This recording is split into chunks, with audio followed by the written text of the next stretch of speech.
Iron alliance का जो एक मतलब है सीधा सीधा कट्टरपंथ पे प्रहार, चोट, आतंकवाद पर चोट, कि जो मिडिल ईस्ट का एक नया गठबंधन आकार ले रहा, तो इसको लेकर के बहुत ज़्यादा वहाँ पूरे मिडिल ईस्ट में हलचल है। तो ऐसे में हेक्सागन इजराइल के लिए ठीक था, लेकिन इंडिया के लिहाज से ठीक नहीं था।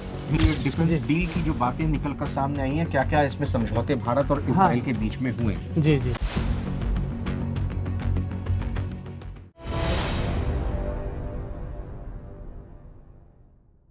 इजराइल की राजधानी यरूशलेम के बंद कमरों में प्रधानमंत्री मोदी और पीएम नेतन्याहू के बीच कुछ ऐसा हुआ है जिसने पाकिस्तान से लेकर तुर्की तक खलबली मचा दी है।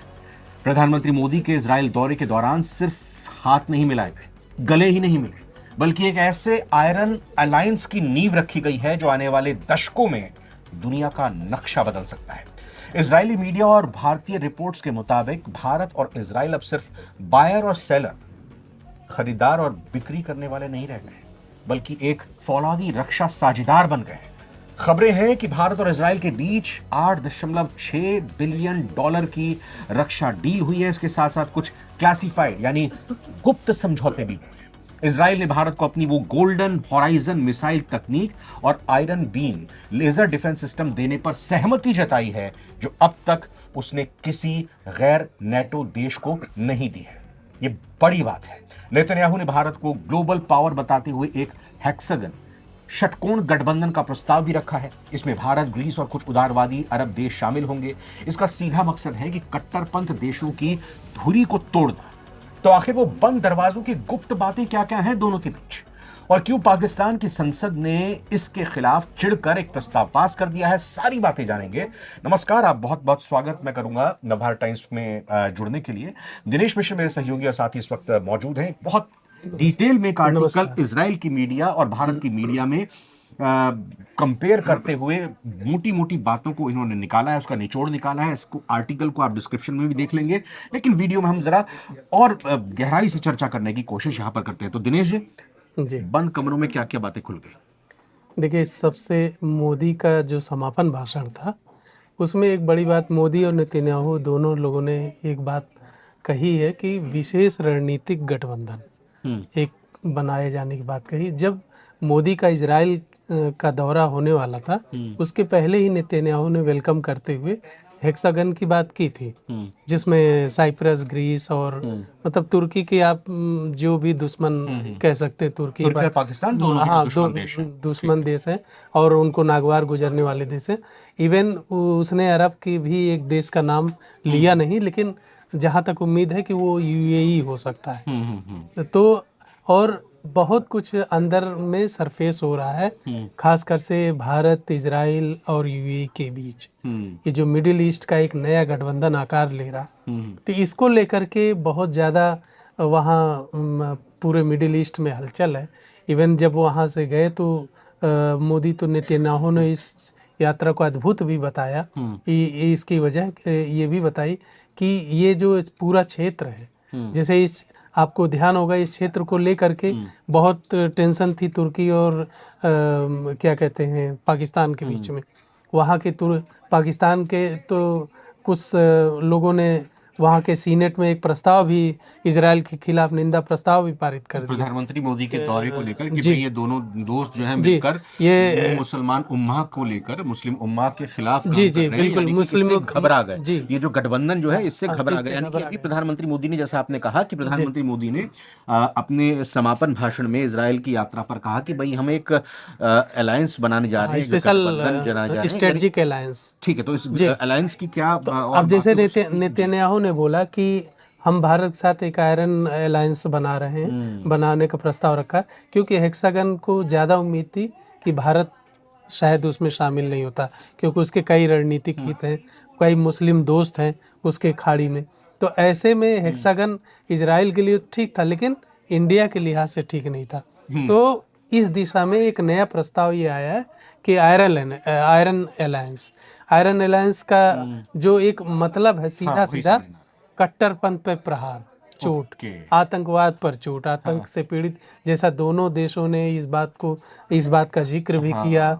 पीएम ने भी 26/11 की तुलना 7 अक्टूबर से कर दी, हमास के हमले से कर दी। तो मतलब ये जो नया जो शिफ्ट हो रहा है, रणनीतिक शिफ्ट, इस बारे में बात है। इसका मतलब ये हुआ कि जो देश आरोप लगाते हैं इजराइल के ऊपर कि भाई ये मुसलमानों के खिलाफ है, अगर मैं सीधे सीधे कहूं, या भारत को लेकर पाकिस्तान अपना एक नैरेटिव चलाने की कोशिश करता है, तो भारत और इजराइल ने मंच से ये दुनिया को संदेश दिया कि देखो, आतंकवाद का कोई धर्म नहीं होता है। जी बिल्कुल। और जिस भी देश के खिलाफ आतंकवादी आक्रमण करते हैं उसकी कड़ी निंदा की जाएगी। तो एक तरह से जो कट्टरपंथ है उसका तोड़ निकालने की कोशिश हाँ, इसके आतंकवाद को सामने रखते हुए ये जी की जी जा रही बिल्कुल, है, जिसमें कोई सवाल ना खड़ा कर सके, सवाल ना कोई खड़ा डाउट करे। ना सके। और एक बात और मैं जोड़ना चाहूंगा इसके साथ, कि ये कट्टरपंथ के साथ साथ एक इशारा भी था। वो इशारा ये था कि पाकिस्तान और सऊदी अरब के बीच एक सैन्य डील हुई है, जिसमें कि अगर आप हम पर ठीक है, हमला तो उसका करोगे मतलब, हाँ, तो हम आप हमारा साथ दोगे। हाँ, तो ये जो है एक उसकी पाकिस्तान की ओर इशारा था। दूसरा जो है इस्लाम, जो इस्लामिक ब्रदरहुड हाँ, या इस्लामी नाटो कहा जा रहा है, जो जिसका तुर्की अगुवाई कर रहा है, हाँ, वो तुर्की पूरे मिडिल ईस्ट में अपना प्रभुत्व जमाने की कोशिश कर रहा है। हाँ। तो उसका भी एक बड़ा तोड़ है कि अच्छा, ये आयरन डोम से बड़ी चीज आयरन अलायंस है। ठीक है, मतलब जी दुनिया कह रही थी आयरन डोम जी जी मिलेगा जी भारत को, ऐसे ऐसी जी चीजें मिलेंगी।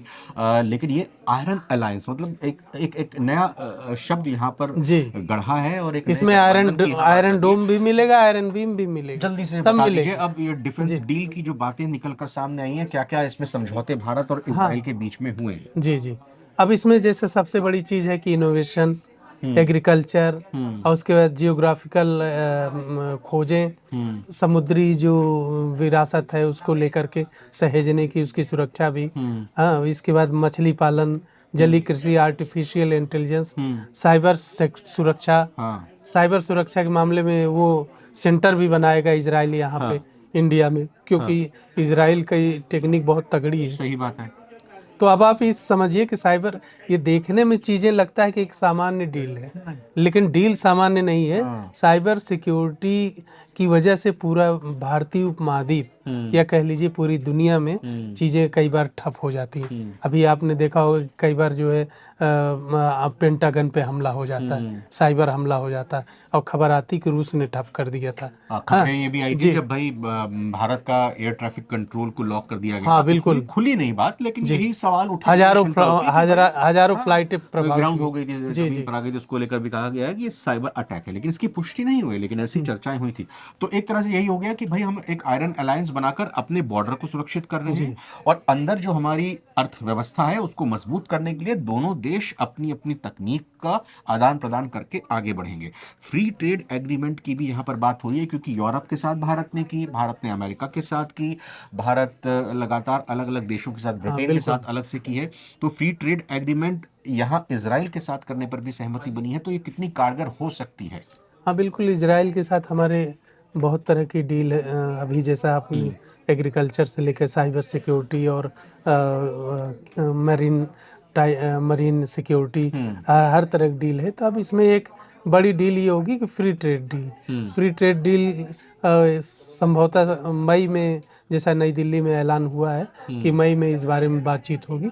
और क्योंकि इजराइल से मोस्टली जो डील है हमारी, वो डिफेंस डील ही है। इजराइल ऐसी कोई चीज़ मतलब नहीं पैदा करता, या क्योंकि हम ऐसे मामलों में हम उसे ज़्यादा दे सकते हैं। खान पान की चीज़ें, एग्रीकल्चर से रिलेटेड चीज़, हम टेक्निक ले सकते हैं इजराइल से, उस टेक्निक से हम खेती कर सकते हैं, लेकिन जो प्रोडक्ट है हम वो इजराइल को दे सकते हैं। तो वो बाजार इंडिया भी तलाश रहा है। इंडिया देगा इजराइल को मौका, और इजराइल तकनीक और हथियार और बाकी साइबर सिक्योरिटी के जरिए भारत को मौका देगा।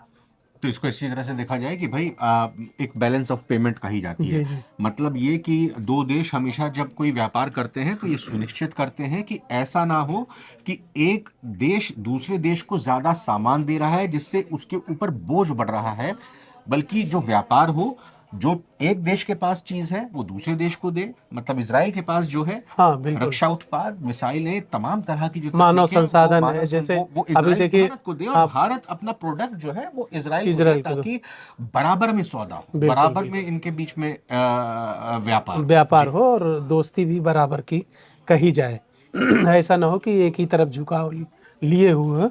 अभी जैसे 50,000 नौकरियां देने का भी प्रस्ताव है, इजराइल ने दिया है कि 2030 तक अभी अतिरिक्त जो 50,000 भारतीय कामगार हैं वो इजराइल में और काम काफी करेंगे। संख्या में इजराइल में हाँ लोग जाते भी अभी हैं भी, काम हाँ करने के अभी भी लिए। जाते हैं, बहुत हाँ सारे लोग हैं वहाँ काम करते हैं। हाँ। और इजराइल की फौज में भी हैं, और इजराइल के नर्सिंग में हैं, हॉस्पिटल्स में हैं, बहुत सारी बिल्कुल, जगहों वो पे। भाई देखो, जी लोग या दुनिया इसको अपने चश्मे से इस तरीके से ही देख रही हो कि भाई ये दोनों देश मिले आपस में, मोदी और नेतन्याहू मिले तो ये उन देशों के खिलाफ कुछ ऐसी साजिश रच रहे हैं जिन्हें मुस्लिम उम्मा का समर्थन है, लेकिन ऐसा नहीं है। दोनों देश अपने देश की तरक्की आर्थिक आधार पर भी और रणनीतिक और सामरिक आधार पर भी करना चाहते हैं, और अगर कोई दुश्मन आंख उठाकर इन पर देखता है तो दोनों मिलजुल कर आगे बढ़कर उसका तोड़ भी निकालने की कोशिश कर रहे हैं। तो समूल रूप से ये दौरा बहुत ही